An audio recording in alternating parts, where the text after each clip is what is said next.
1절 말씀으로 복음의 진리를 따라 바르게 행하자라는 제목으로 이 시간 말씀의 은혜를 나누길 원합니다. 예수님의 골고다 십자가의 사건은 기독교뿐만 아니라 전 세계적 역사적으로도 가장 의미 있는 그런 사건이고 뜻이 있는 사건이며 또한 전무후무한 그런 놀라운 드라마틱한 그런 역사인 것을 우리가 알게 됩니다. 그러나 예수 그리스도의 십자가의 죽음과 그 부활 그 이후에 더 이상 그런 사건이 없었는가? 그렇지 않음을 우리가 확인하게 되죠. 그 이후에도 여러 가지 많은 드라마틱한 일들이 일어나게 됩니다. 예를 들면 사도 바울이 다메섹에서 회심한 것, 이것을 통하여 유럽에 복음이 전파되는 계기가 됐기 때문에 그렇죠. 두 번째로 콘스탄틴 황제에 의해서 기독교가 바로 국교로서 공인된 것도 그런 사건 중에 하나가 됩니다. 교황들과 유럽의 제후들의 그런 알력과 다툼으로 말미암아 나중에 십자가 전쟁이 일어나게, 십자군 원정이 일어나게 됐는데, 이런 것도 역시 마침내 이러한 놀라운 또한 기독교의 복음에 전파된 역사가 되죠. 그 후에는 마틴 루터와의 종교개혁이 또한 일어난 사건, 또 영국의 웨슬레를 통하여 영적 대각성 운동이 일어난 사건, 우리 교단이 오순절 교단인데 우리 오순절 교단의 시초라고 할 수 있는 미국의 1906년 아주사 성령 부흥 대각성 운동 등 여러 가지 많은 크나큰 사건들은 다 공통점을 하나씩 발견하게 되는데, 그것은 하나님께서 필요할 때마다 이러한 역사적인 사건을 일으키셨다라는 겁니다. 그럼 그것이 어떤 필요인가? 그 필요는 복음이 퇴색됐을 때, 하나님의 믿음이 퇴색됐을 때, 하나님에 대한 예배가 변질되기 시작했을 때, 그때마다 하나님께서는 대변혁의 영적 대각성 운동과 어떠한 역사적인 사건을 통하여 그 물줄기를 다시 여호와 하나님께로 돌리신 것을 발견하게 되는 겁니다. 오늘 본문도 바로 그러한 전환점이 되는, 역사의 가장 큰 기독교 역사의 믿음의 역사의 전환점이 되는 대사건 중의 사건이 오늘 본문을 통하여 우리가 확인할 수가 있게 되는 겁니다. 그럼 오늘 본문의 내용이 무엇이냐? 아주 간단합니다. 안디옥 교회에서 이방인과 식사 교제를 하고 있었던 이 베드로의 문제로 말미암아 사도 바울이 질책하는 장면이 오늘 본문의 말씀입니다. 아주 간단하죠. 밥 먹다가, 그 다음에 그 밥 먹다가 이방인과 교제하다가 밥 먹는 와중에 그 자리를 피한 것을 가지고 사도 바울이 크게 질책을 한 겁니다. 근데 이 사건이 기독교 역사에 있어서 어마어마한 또 대변혁의 사건이 될 수밖에 없는 겁니다. 그게 뭐 이렇게 중요합니까? 밥 먹는 것이, 그 밥 먹다가 피한 것이. 그러나 그렇지가 않다는 것이죠. 먼저 우리가 배경으로 살펴야 할 것이, 사도 바울은 어떤 사람이었습니까? 우리가 잘 알다시피 사도 바울은 처음에 예수님을 믿는, 예수님을 의지하고 예수님을 따라다니는 기독교인들을 이단으로 정죄하여 그들을 잡아다가 가두고 그들을 또한 돌로 쳐 죽이는데 가장 앞장섰던 안티크리스찬이 바로 이 사도 바울, 옛 이름은 사울이었습니다. 사울은 이 모든 것에 앞장섰던 인물이었습니다. 극렬한 반대자였죠. 그래서 최초의 기독교 순교자라고 할 수 있는 스데반 집사를 죽이는데 제일 먼저 선봉장으로 있었던 사람이 바로 이 사도 바울이었습니다. 기독교를 나사렛 이단이라고 매도했죠. 또한 국내는 물론 외국에까지, 멀리 원정까지 가서 예수 믿는 사람들을 잡아 죽이는데 앞장섰던 사람이 바로 이 사도 바울이었습니다. 반면에 베드로는 어떤 사람입니까? 베드로는, 지금 바울에게 혼나고 있는 베드로는 예수님을 그리스도시요 살아계신 하나님의 아들이라고 고백했던 최초의 사람입니다. 최초로 예수가 누군지를 정확하게 고백했던 사람이 베드로였습니다. 또한 베드로는 예수님의 사역의 현장에, 예수님의 기적의 현장에, 예수님의 또한 놀라운 말씀의 현장에 빠지지 않고 3년 반 동안 늘 그 자리를 지키고 있었던 유일한 사람이 바로 베드로였습니다. 심지어 예수님이 잡아서 채찍에 맞고 고난을 당하고 있는 그 자리도 지키고 있었던 사람이 누구였습니까? 베드로였습니다. 심지어 물 위를 걷는 놀라운 역사를 직접적으로 체험한 사람도 베드로였습니다. 변화산에서 예수님께서 베드로와 야고보와 또한 요한만을 데리고 예수님께서 변화산에 올라가셨을 때 그 예수님의 변화된, 영적으로 변화된 모습과 모세와 엘리야를 눈으로 직접 봤던 사람도 바로 이 베드로였습니다. 부활 사건의 최초의 남자 증언자도 역시 예수님의 부활의 증언자도 베드로였습니다. 베드로는 누가 보더라도 수제자로 할 만큼, 또한 예수님도 그렇게 고백한 만큼 누가 보더라도 베드로는 예수님과 함께 있었던 가장 영향력이 있는 사람이 바로 이 베드로였습니다. 즉 주변 사람들에 의해서 봤을 때 바로 베드로 하면 누구나 인정하는, 누구나 또한 존경하는, 누구나 사랑할 수밖에 없는, 그 말에 권위가 있을 수밖에 없는 사람이 베드로라는 겁니다. 요즘으로 치면 베드로와 그다음에 이 바울을 비교해 보면 그 경력은 비교할 수가 없다라는 거죠. 즉 사도 바울은 정식으로 학위를 받지 않은 사람과 마찬가지지만, 그러나 베드로는 정식으로 학위뿐만 아니라 정식으로 인증까지 받은 사람이고 교단 총회장으로 할 수 있을 만큼 많은 사람들에게 인정을 받는 사람이 바로 베드로였습니다. 그러나 사도 바울은 그러한 총회장 같은 모든 사람들이 인정을 받는 이 베드로를 공개적인 장소에서 1대1로 불러가지고 야단친 것이 아니라 많은 유대인들이 있는 그 자리에서 사도 바울이 감히 베드로를 야단치고 있는 겁니다. 그것도 아주 크게 야단치고 있는 장면이 오늘 본문이고, 그 야단치면서 우리가 이 갈라디아서 이 2장의 말씀에서 가장 사람들이 성도들이 좋아하는 말씀이 20절인데 20절 말씀에 나온 배경이 바로 이 사건인 것을 우리가 알아야 한다는 겁니다. 그러면 베드로가 도대체 얼마나 큰 잘못을 했기에 사람들 앞에서, 유대인들 대중들 앞에서 이렇게까지 망신을 받아야 되는가? 그게 그만큼 큰 잘못을 했는가? 그 사람은 따져봐야 됩니다. 결론부터 얘기하면 아주 대단히 잘못을 했죠. 어마어마한 잘못을 베드로가 한 것입니다. 그럼 베드로의 잘못을 정리해 보겠습니다. 베드로는 이방인과 식사 교제를 하고 있었습니다. 그런데 예루살렘에서 유대인들이 온다라는 소식을 듣고 머쓱해져서 그 자리를 슬그머니 그 자리를 피하게 됩니다. 잘못이라는 것은 바로 이 식사 자리를 피하는 것입니다. 단순한 실수라고 할 수가 있고, 잠깐 피해서 화장실 가는 겁니다라고 말할 수도 있을 것입니다. 아주 자연적인 반응일 수도 있을 것입니다. 누가 보더라도 외형적으로 봤을 때는 큰 문제가 없을 것 같습니다. 그러나 베드로의 잘못은 엄청난 잘못이었습니다. 전후 사정을 한번 살펴보겠습니다. 베드로는 예수님으로부터 이방인에게 복음을 전하고 식사 교제를 해도 된다는 계시를 최초로 받은 사람이 베드로입니다. 다시 강조합니다. 베드로는 이방인과 교제해도 된다, 이방인과 식사해도 된다, 이방인과 함께 하라는 그러한 계시를 최초로 베드로가 받았습니다. 베드로가. 왜? 유대인들은 이방인과 교제하지 않는 것이 율법이었거든요. 이방인들과 식사하지 않는 것이 유대인의 율법입니다. 이방인들과 교제하고 식사하는 것은 율법을 어기는 것입니다. 그러나 예수님은 그것을 허락하셨습니다. 내가 이 땅에 오신 것은 유대인들 너희들만을 위한 것이 아니라 온 인류를 위하여 하나님이 세상을 이처럼 사랑하사 모든 사람을 사랑하셔서 이 땅에 오셨음을 말씀하시고, 마지막 지사 명령도 너희는 온 천하에 다니며 만민에게 복음을 전파하라. 유대인에게 복음을 전파하라가 아니라 만민에게, 모든 인에게 복음을 전파하라고 말씀하신 것을 우리가 기억해야 되는 겁니다. 그래서 예수님은 사도행전 10장에 베드로에게 이달리아 군대 백부장이었던 고넬료에게 그와 함께 식사하는 것을 어렵게 여기지 말라. 그들과 함께 식사를 해라. 그 총애를, 그들의 그러한 마음을 받아들여라 라고 예수님은 말씀하셨다는 거죠.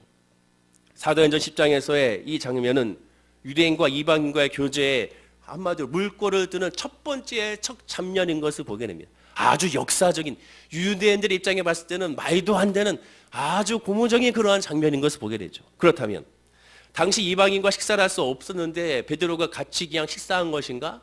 그것은 또 아닙니다. 왜냐?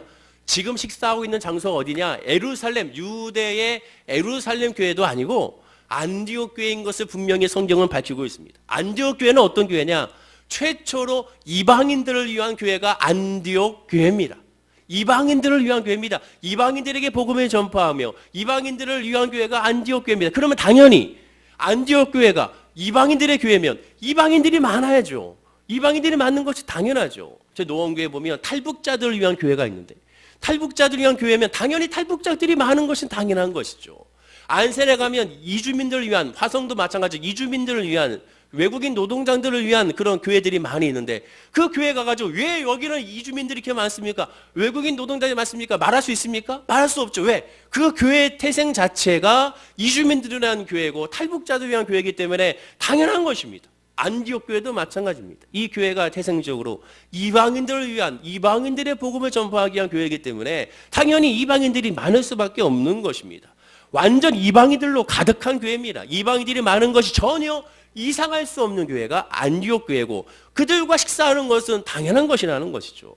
사도행전 11장 19절과 22절에 이런 말씀이 있습니다. 우리 다 함께 화면과 함께 읽어볼까요? 자, 시작. 때에 스데반의 일로 일어난 환란을 인하여 흩어진 자들이 베니게와 구브로와 안디옥까지 이르러 도를 유대인에게만 전하는데 그 중에 구브로와 브레네 몇 사람이 안디옥에 이르러 헬라인에게도 말하여 주 예수를 전하니 주의 손이 그들과 함께 하심에 수도한 사람이 믿고 주께 돌아오더라. 예루살렘 교회가 이 사람들의 소문을 듣고 바나바를 안디옥까지 보내니. 지금 이 안디옥 교회가 생긴 것이 어떻게 됐습니까? 사람들이 이 스데반 집사님이 순교당하자 그것이 두려워서 믿는 사람들이 흩어졌습니다. 지방으로 다 흩어지고 외국으로 흩어졌어요. 그 중에 안디옥 지역에 가서 흩어졌던 이 유대인들, 크리스찬들이 그곳에 있는 이방 사람들에게 복음을 전했는데 그 복음을 사람들이 받아들여서 이방 사람들이 예수를 믿게 됐다는 소문이 예루살렘으로 들어오게 된 겁니다. 그러자 예루살렘에서는 와, 놀랍도다. 이방인들이 예수를 믿다니. 그러니 바나바를 보내서 그들을 치리하고 그들을 다스리고 그들을 가르치고 그들의 예배를 인도하도록 즉 바나바를 파송한 겁니다. 그래서 안디옥 교회에 바나바를 목사로 두게 된 것이죠. 즉 안디옥 교회는 이방인들을 위한 이방인들이 모이는 교회였습니다. 더 중요한 것은 그러니 이방인 교회가 허락하기도 하나님께서 다 예수님께서 다 인도하셨다는 것이죠. 자, 그런데 이 교회에 문제가 발생하게 된 겁니다. 그것이 본문 오늘 12절입니다. 자, 우리 12절 말씀을 다 함께 읽어보겠습니다. 시작. 야고보에게서 온 어떤 이들이 이르기 전에 게바가 이방인과 함께 먹다가 그들이 오매 그게 할례자들을 두려워하여 떠나 물러가매. 여러분, 성경의 표현을 늘 주목해야 됩니다. 성경의 표현이 그냥 된 것이 아니라 성령의 감동을 된 것이기 때문에 그 표현 하나하나, 곽선희 목사님은, 소망교회 원로 목사님 곽선희 목사님은 성경의 쉼표 하나에도 은혜를 받는다고 하는데 그 정도로 성경에 기록되어 있는 것 하나하나의 표현에 주목을 해야 됩니다. 여기 이 말씀의 표현에 뭐라고 표현합니까? 야고보에게서 어떤 이들이 이르기 전에 그가 할례자들을 두려워하여 떠나 물러갔다고 표현하게 됩니다. 야고보가 안디옥 교회의 그 은혜와 안디옥 교회의 성장과 안디옥 교회의 놀라운 사랑의 모습을 알고자 사람들을 파송하게 됩니다. 그러자 그 사람들이 온다는 소식을 듣고 베드로가 두려워하여 떨어서 거기 자리를 피했다라고 분명히 말씀하게 됩니다. 그 야고보가 누굽니까? 야고보는 예수님의 친동생이에요. 1차 예루살렘 공회 때 이 야고보가 회장을 맡게 되면 기독교의 단체의 회장을 맡게 돼요. 한마디로 얘기하면 우리 한국 기독교 총회장 연합회 회장이라고 하게 할 수가 있습니다. 그래서 예루살렘 교회에 바로 감독으로 봉직하게 됩니다. 아무래도 예수님의 친동생이니까 자연스럽게 많은 사람들에게 추앙을 받았을 것이고 많은 사람들에게 또 인정을 받았을 것이고 또 예수님의 생애를 가장 정확하게 알고 있었고 예수님의 말씀을 가장 근거리에서 많이 들었던 사람이기 때문에 이 바로 야고보를 그만큼의 권위를 아마 부어줬다고 생각하게 됩니다. 주목할 것은 초기의 유대인 성도들은 고유의 정통과 관습을 그대로 지키고 있었습니다. 예수님을 믿고 있지만 워낙 율법적인 생활을 해왔기 때문에 그 율법을 폐하지 못하고 지키고 있었어요. 마치 오늘날 우리도 마찬가지입니다. 우리들이 예수님을 믿고 있지만 제사 문제를 제외하고는 유교적인 관습과 문화에 우리가 젖어 있는 것을 보게 되죠. 그러나 그것이 나쁜 것은 아니지 않습니까? 마찬가지입니다. 야고보도 특별히 할례자들만을 위한 예루살렘 교회를 책임지고 있었기 때문에 유대인들을 위한 예루살렘 교회를 책임지고 있었기 때문에 유대 율법도 중요시 여겼습니다. 그러나 그 유대 율법은 예수님으로 말미암아 완성이 됐죠. 즉 율법을 피하러 오신 것이 아니라 율법을 완성되러 왔다고 예수님 말씀하게 됩니다. 율법이 필요 없는 것이 아니라 율법은 거울이 되어 율법을 통해 우리가 죄인임을 깨닫게 되고 그로 말미암아 예수가 필요하고 예수를 의지하게 되고 예수를 믿게 되는 것이 바로 율법의 핵심인 것을 우리가 알게 되는 것이죠. 실제로 사도 바울이 3차 전도 여행을 마치고 예루살렘으로 올라갔을 때 그때 말씀에 이런 말씀이 있습니다. 사도행전 21장 17절과 24절 길긴 하지만 앞부분만 한번 제가 읽어드리면 예루살렘에 이르니 형제들이 우리를 기꺼이 영접하거늘 그 이튿날 바울이 우리와 함께 야고보에게로 들어가니 장로들도 다 있더라. 바울이 무난하고 하나님이 자기의 봉사로 말미암아 이방 가운데서 하신 일을 낱낱이 고하니 저희가 듣고 하나님께 영광을 돌리고 바울더러 이르되라고 말씀합니다. 자, 무슨 얘기냐? 예루살렘 교회에 사도 바울이 선교 여행을 갔다 오고 전도를 하고 나서 그 상황을 누구에게 보고하느냐? 예루살렘 교회의 총감독인 야고보에게 낱낱이 고하고 있다고 말하게 됩니다. 사도 바울이 낱낱이 고할 정도로 야고보는 그만큼 사람들에게 인정을 받는 권위 있는 사람이었음을 우리가 알게 되죠. 그 권위 있는 야고보가 안디옥 교회에 그 교회가 어떠한 교회로 성장하는지 알기 위해 사람을 보내게 됐던 것입니다.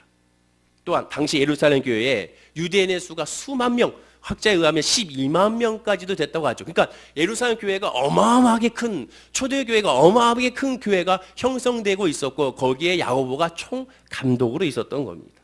야고보는 유대인 성도들이 여전히 율법대로 살고 있었기 때문에 사도 바울더러 유대인의 율법을 무시해서는 안 된다.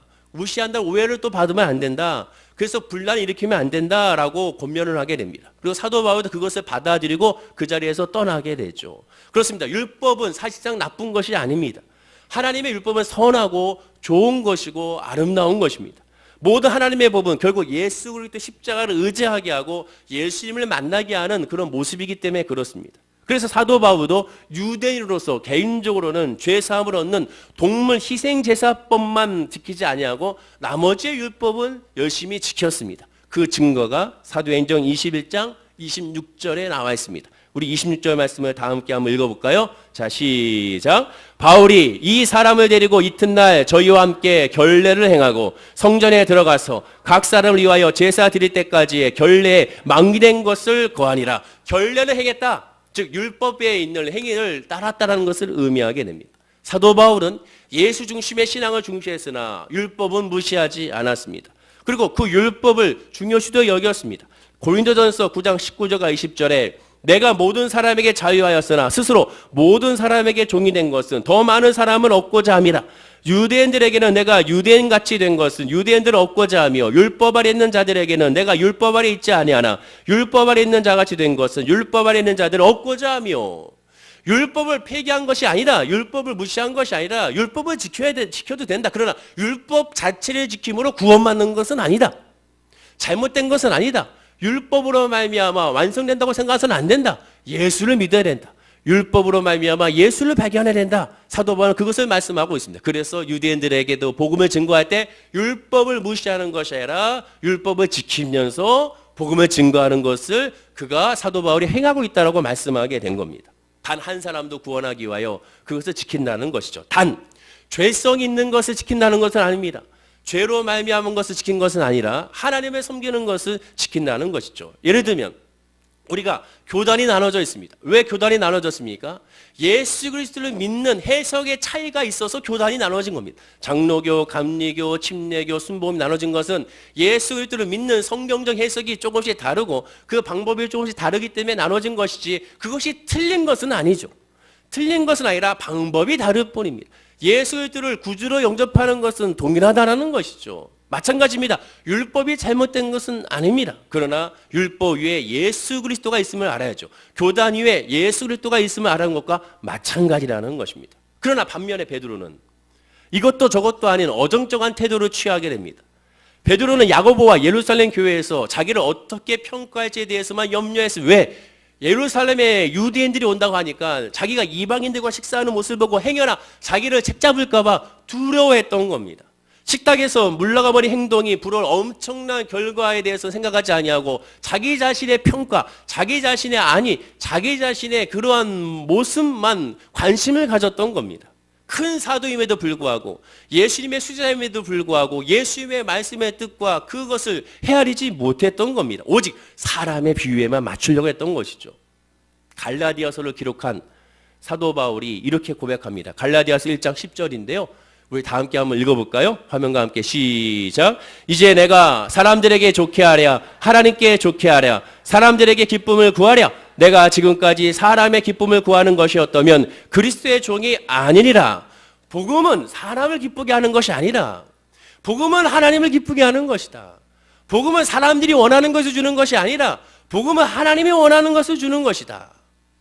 여러분 우리가 착각하지 말아야 될 것이 교회는 이웃 사람들에게 그들이 필요한 것을 주는 것이 교회가 아닙니다. 그것은 주민센터가 하는 거예요. 교회는 이 주민 사람들에게 필요한 것을 주는 것이 아니라 주님이 그들에게 필요한 것을 주는 겁니다. 하나님이 원하시는 것을 주는 거예요. 세상이 주지 않는 것을 주는 것이 교회입니다. 그것이 뭡니까? 복음을 주는 거예요. 복음. 예수를 알게 하는, 그리고 예수를 알게 하기 위하여 세상적인 방법도 들어가긴 하지만 그것이 목적이 돼서는 안 되는 것이죠. 오직 복음 중심이라는 겁니다. 지금 여기도 마찬가지입니다. 내가 사람을 좋게 하라, 하나님을 좋게 하라. 나의 모든 목적은, 복음의 목적 하나님이라는 겁니다. 사람이 될 수가 없다는 것이죠. 미국 청교도 하면 대부분의 사람들이 신앙의 자유를 찾아서 북미 대륙으로 건너간 사람들, 경건한 사람들이라고 말을 하게 됩니다. 물론 맞는 얘기입니다. 그들은 신앙의 자유를 찾아서 떠나갔습니다. 하나님을 온전히 섬기고 하나님을 온전히 예배하고 오직 하나님을 또한 나타내기 위하여 그들은 떠났던 것입니다. 그것은 무시할 수 없는 아주 좋은 것이고 선한 것이고 아름다운 것이고 헌신적인 것이고 본받아야 될 일입니다. 그러나 그들의 신앙의 자유를 찾아서 떠나서 그들은 어떻게 했습니까? 다른 사람의 신앙의 자유를 무시했죠. 다른 사람의 땅을 빼앗았습니다. 다른 사람들을 죽였습니다. 다른 사람들의 의견을 듣지 않았습니다. 원주민들을 학살했고 그 땅의 땅을 빼앗았으며 모든 것을 강탈하고 철저한 종교적인 독선으로 절대적인 선으로 여겨서 북미 대륙에 정착함으로 말미암아 그들을 다 말살하는 데 앞장섰던 것이 사실상 청교도였습니다. 우리는 정확하게 알아야 되는 것이죠. 또한 정착을 위하여, 또한 농사를 짓기 위하여 뭐 했습니까? 흑인들을 사다가 노예로 부려먹은 것이 사실상 청교도 사람들의 모습이라는 것이죠. 그들은 신앙의 자유를 찾을지 몰라도 다른 사람은 자유를 빼앗았습니다. 그들은 하나님의 은혜로 말미암아 풍성한 농장을 얻다 할지라도 다른 사람은 가정을 빼앗기고 농장을 빼앗기며 땅을 빼앗기며 모든 걸 빼앗겼습니다. 그들은 그렇게 해놓고 서로 손잡고 식탁 앞에서 하나님 감사합니다 하고 생스기빙 데이를 하면서 하나님께 찬양했겠죠. 그것이 바로 모순이라는 것이죠. 예수님이 만약에 그 모습을 보면 뭐라고 말했을까요? 사도 바울이 그 모습을 뭐라고 말했어요? 지금 똑같습니다. 베드로에게 야단친 것처럼 똑같이 야단쳤을 것이라는 것이죠. 너희들이 복음을 모르고 있구나.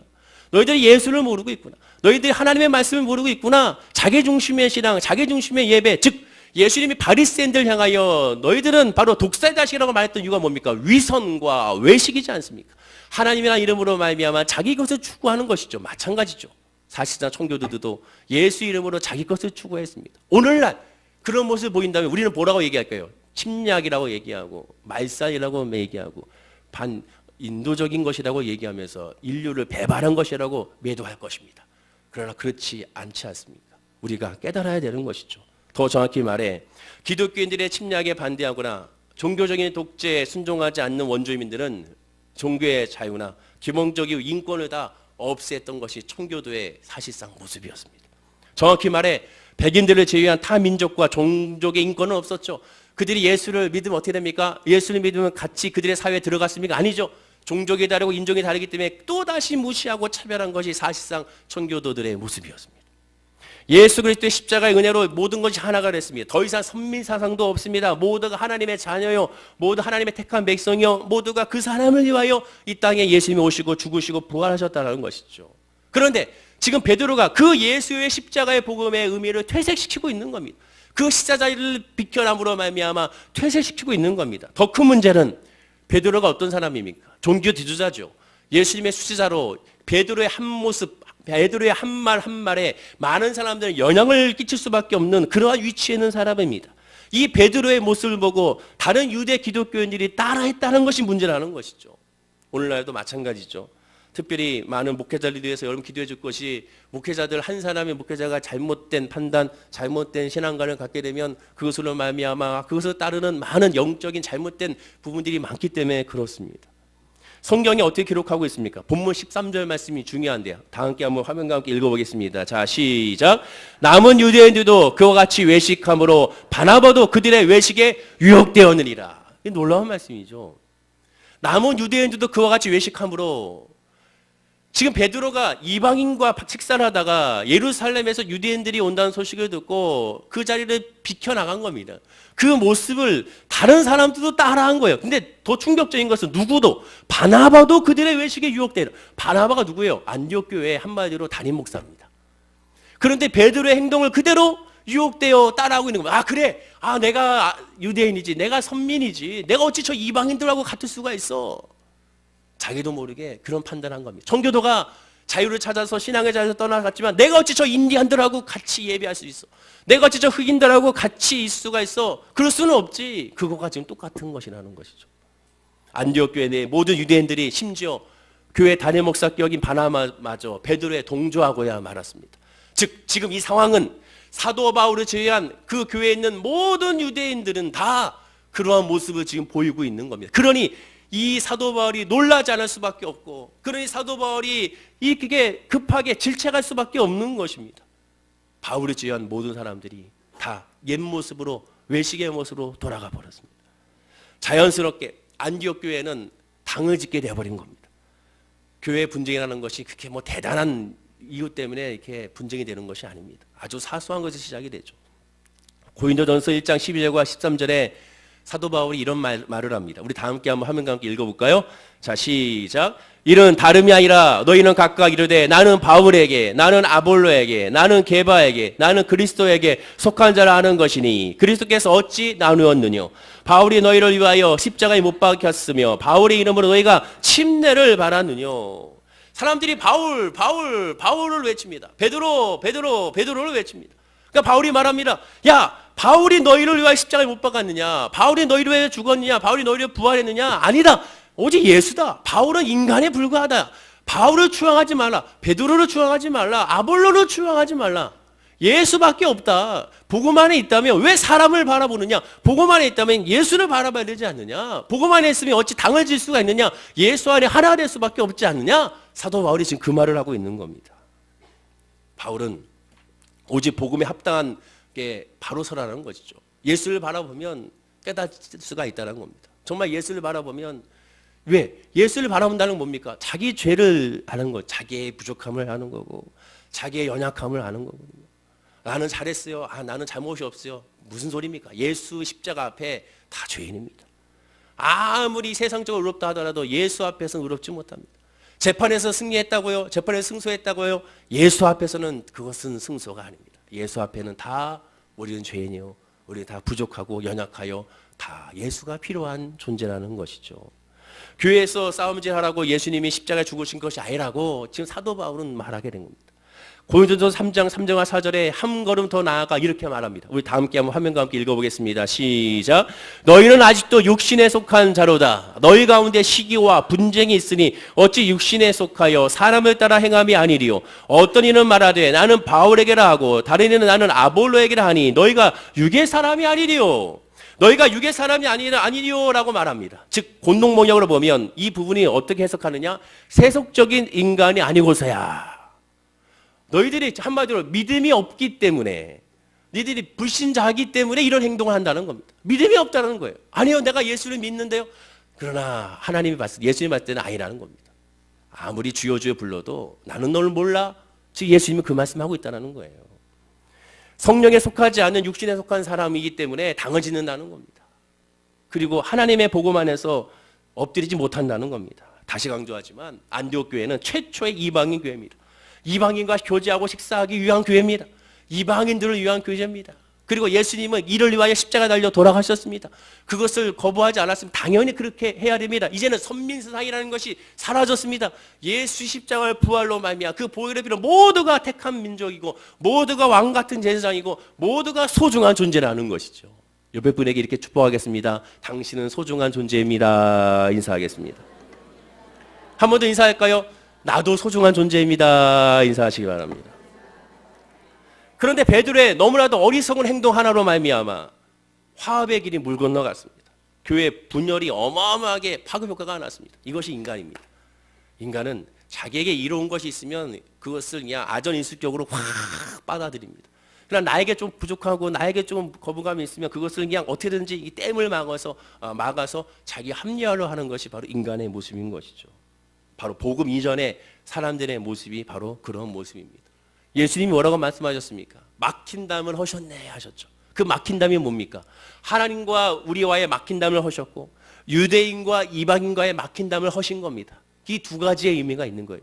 예수님의 죽음으로 말미암아 이 두 가지의 막힌 담을 하셨는데, 그러나 이제는 이렇게 외식적인 행동으로 말미암아 다시 예수님이 무너뜨렸던 그 막힌 담을 열심히 다시 쌓아서 막힌 담을 다시 막아놓는 그들의 모습을 보이고 있는 것을 우리가 알게 되는 겁니다. 에베소서 2장 15절에도 말씀합니다. 원수된 것, 곧 의문에 속한 계명의 율법을 자기 육체로 폐하셨으니 예수님이 폐하셨으니 이는 이 둘로 자기 안에서 한 세 사람을 지어 화평하게 하렵니다. 예수님이 죽으심으로 말미암아 화평이 되기 위하여 평화를 유지하기 위하여 하나님 예수님은 이 땅에 오셨다는 것이죠. 그러나 예수님의 제자 그것도 수제자인 이 베드로는 이 담을 다시 쌓아버리고야 만 것입니다. 자기만 쌓았어. 자기만 징계받으면 좋은데 그 베드로의 모습을 통하여 다른 사람들까지도 그대로 따라하고 있으니 그것이 안타까운 것이죠. 바울이 베드로를 야단친 내용이 핵심이 바로 그래서 이겁니다. 오늘 본문 14절이죠. 자, 우리 14절 말씀을 다 함께 큰 소리로 읽어보겠습니다. 그러므로 나는 저희가 복음의 진리를 따라 바로 행하지 아니함을 보고 모든 자 앞에서 게바에게 이르되 내가 유대인으로서 이방을 쫓고 유대인답게 살기 아니하면서 어찌하여 억지로 이방인을 유대인답게 살게 하려느냐 하였노라. 여기서 사도 바울의 정확한 표현이 나옵니다. 두 가지죠. 첫째는 모든 사 앞에서 게바에게 말한다. 즉 공개적으로 말할 수밖에 없다. 그만큼 급박하다. 그런데 게바야 너는 왜 알지 못하느냐? 이방인을 억지로 유대인답게 어찌 살게 할 수 있느냐? 복음은 억지로 할 수가 없습니다. 믿음은 억지로 되는 것이 아니에요, 여러분. 하나님의 영이 아니면 하나님의 영을 깨달을 수가 없다고 성경 분명히 말씀하게 됩니다. 그리고 잘하게 하시는 것은 하나님입니다. 우리가 하는 것은 복음을 심는 거예요. 복음을 심었습니다. 어릴 때 우리 찬양하잖아요. 복음이 싹이 났네. 복음이 자랐습니다. 30배, 60배 열매 맺었습니다. 근데 그 열매는 누가 맺힙니까? 하나님이 맺히게 하시는 거예요. 우리는 심는 거예요. 우리는. 때를 어떤지 못 어쩐지 열심히 예수의 복음을 심는 거죠. 그리고 물을 주는 겁니다. 잘하게 하시는 것은 여호와 하나님이죠. 그런데 이 게바에게 말합니다. 네가 어찌 이것을 스스로 할 수 있겠다고 하느냐? 억지로 어찌 이방인을 유대인 만들 수가 있느냐? 안 된다는 거죠. 베드로는 어떤 사람입니까? 다시 강조하지만 믿음으로 충만한 사람이고 누가 보더라도 복음 안에 있는 사람이라 할 수 있고 예수님의 수제자입니다. 즉 한마디로 얘기해서 겉으로 봤을 때 야, 저 사람은 그럴 사람이 아니야. 저 사람은 하나님 앞에 바로 설 사람이야. 근데 그런 사람이 지금 어마어마한 죄악의 길로 사람들이 이끌고 있는 겁니다. 예수의 십자가의 죽음을 퇴색시켰습니다. 예수의 부활을 퇴색시켰습니다. 그 의미를 퇴색시키고야만 한 것입니다. 우리는 그래서 늘 깨달아야 합니다. 믿음은 자랑치 못하는 거예요. 그래서 간증이라는 것은 그래서 자랑이 안 되는 겁니다. 진짜 간증은 그래서 제가 늘 강조하죠. 진짜 간증은 내가 죄인입니다. 그것이 진짜 간증이에요. 그것이. 왜? 우리는 바로 설 수가 없기 때문에. 예수가 아니면 바로 설 수가 없기 때문에. 우리가 아까도 찬양 불렀잖아요. 말씀 위에 굳게 서리, 말씀 위에 굳게 서리, 말씀 위에 굳게 서리라. 삶으로 굳게 서는 것이 아니라 예수의 말씀으로 굳게 설 수밖에 없는 것이 바로 저와 여러분이라는 것을 우리가 깨달아 알아야 되는 겁니다. 바울은 더 나아가 복음의 원리를 16절에 또 설명합니다. 우리 16절 말씀을 다 함께 읽어보겠습니다. 시작. 사람이 의롭게 되는 것은 율법의 행위로 난 것이 아니요 오직 예수 그리스도를 믿음으로 말미암은 줄 아는 거로 우리도 그리스도 예수를 믿나니 이는 우리가 율법의 행위에서는 아니고 그리스도를 믿음으로써 의롭다함을 얻으려 함이라. 율법의 행위로는 의롭다함을 얻을 육체가 없느니라. 너희들이 이제 율법을 지키려고 이방인과 교제를 폐하느냐? 어리석다라는 것이죠. 그것이 구원이 아니라는 거예요. 믿음은 예수를 믿는 것이라고 다시 한번 강조하고 있는 겁니다. 본문 21절에도 그래서 말합니다. 21절 말씀도 읽어보겠습니다. 만일 의롭게 되는 것이 율법으로 말미암으면 그리스도께서 헛되이 죽으셨느니라. 와, 정확한 표현이죠. 그럼 예수님이 왜 죽었느냐? 헛되이 죽은 것이 아니냐. 예수님이 헛되이 이 땅에 오신 거죠. 헛되이 죽으신 거고 헛되이 부활하신 것이죠. 우리도 헛믿은 것이라고 말씀하고 있는 겁니다. 여러분 지금 바울 외에 다 외식에 넘어갔어요. 야고보도 넘어갔어요. 베드로도 넘어갔어요. 다 넘어갔어요. 한마디로 얘기하면 예수님이 지금 딱 오시면 지금 이 야고보와 베드로에게 이 독사의 자식들아, 이 외식하는 녀석들아라고 바리새인들이 말했던 것을 똑같이 말할 상황이 지금 펼쳐지고 있는 겁니다. 그래서 우리는 늘 깨달아야 돼요. 늘 하나님께 기도해야 됩니다. 늘 선줄을 생각하지 않고 늘 아버지 하나님 내가 주님의 뜻을 가고 있는지 알기 원합니다. 주님의 뜻이 아니면 돌이키게 하여 주시고 늘 하나님의 뜻대로 기도하고 하나님의 뜻대로 예비하고 하나님의 뜻대로 나아갈 수 있도록 나를 인도해달라고 우리가 늘 기도해야 됩니다. 그러니 사도 바울이 얼마나 놀랬겠습니까? 그들의 영적 상태를 보니 얼마나 놀랬겠습니까? 그러니 그 자리에서 그냥 소리를 지을 수밖에 없는 겁니다. 그 자리에서 사람들 앞에서 질책할 수밖에 없는 겁니다. 예수님이 성전을 정화하실 때 책찍을 들어서 그 자리에서 책찍으로 말미암아 모든 것을 엎으시고 다 쫓아내신 것처럼 지금 이 사도 바울은 이러한 베드로와 야고보를 향하여 지금 질책하고 있는 겁니다.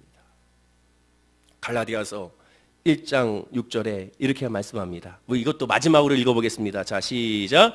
그리스도의 은혜로 너희를 부르신 이를 이같이 속히 떠나 다른 복음을 쫓는 것을 내가 이상히 여기노라. 다른 복음은 없나니 다만 어떤 사람들이 너희를 요란케 하여 그리스도의 복음을 변하게 하려 함이라. 그러나 혹 하늘로부터 온 천사라도 우리가 너희에게 전한 복음 외에 다른 복음을 전하면 저주를 받을지어다. 다른 복음은 없다. 예수밖에 없다. 그런데 다만 어떤 사람들이 너희를 요란케 하여 그리스도의 복음을 변하게 한다라고 말하게 됩니다. 늘 주의해야 한다는 것이죠. 내가 복음으로 바뀌지 않도록 우리가 늘 예수 중심으로 바로 서는 모습이 있어야 되는 겁니다. 다른 복음이 없는 십자가의 복음만의 시대, 오직 예수만 중심으로 여기고 예수 외에 다른 고백이 나타나지 않고 오직 예수만 찬양하고 예수만 고백하는 것이, 그것이 바로 주님 안에 있는 삶의 모습입니다. 그러면 찬송가를 보세요. 찬송가의 주제가 뭡니까? 예수 그리스도잖아요. 오직 예수가 주제가 되어야 됩니다. 성경 66권의 주제가 뭡니까? 이 말씀은 나를 위하여 기록한 것이다. 예수 그리스도가 주제가 되어야 됩니다. 그리고 이를 위하여 성도는 날마다 자기를 부인하고 예수의 말씀을 자기를 십자가 지고 예수를 따라가야 됩니다. 그리고 이를 위하여 20절 말씀이 나온 겁니다. 오늘 본문이 20절 말씀. 죄송해요. 20절 말씀도 성경을 통하여 다 같이 한번 읽어보겠습니다. 자, 20절 말씀, 본문 20절 시작. 내가 그리스도와 함께 십자가에 못 박혔나니 그런즉 이제는 내가 사는 것이 아니요 오직 내 안에 그리스도께서 사시는 것이라. 이제 내가 육체 가운데 사는 것은 나를 사랑하사 나를 위하여 자기 자신을 버리신 하나님의 아들을 믿는 믿음 안에서 사는 것이라. 이 말씀이 이래서 나온 겁니다. 사도 바울이 베드로가 외식하고 야고보가 외식하는 모습 때문에, 그래서 이 말씀이 나온 겁니다. 오직 예수밖에는 없어야 되고 예수로만 살아가는 모습이 저와 여러분에게 있어야 됩니다. 여러분들이 예배드리는 목적이 무엇이겠습니까? 예배드리는 목적은 예수가 되어야 됩니다. 여러분들이 헌신하고 기도하는 목적도 예수가 되어야 됩니다. 아니에요, 나는 문제가 있어서 예배드립니다. 그건 아니라는 거죠. 물론 그것을 통하여 예배할 수 있어요. 그러나 그 끝은 예수가 되어야 됩니다. 예수가 되어야 됩니다. 문제 때문에 왔어요. 질병 때문에 왔어요. 어려움 때문에 왔어요. 그러나 거기까지는 좋아요. 그러면 이제는 예수 그리스도의 말씀을 통하여 예수로 끝내야 되는 겁니다. 구속한 주만 바라봐야 됩니다. 여호와는 나의 목자시니 내게 부족함이 없습니다 라는 고백이 나와야 됩니다.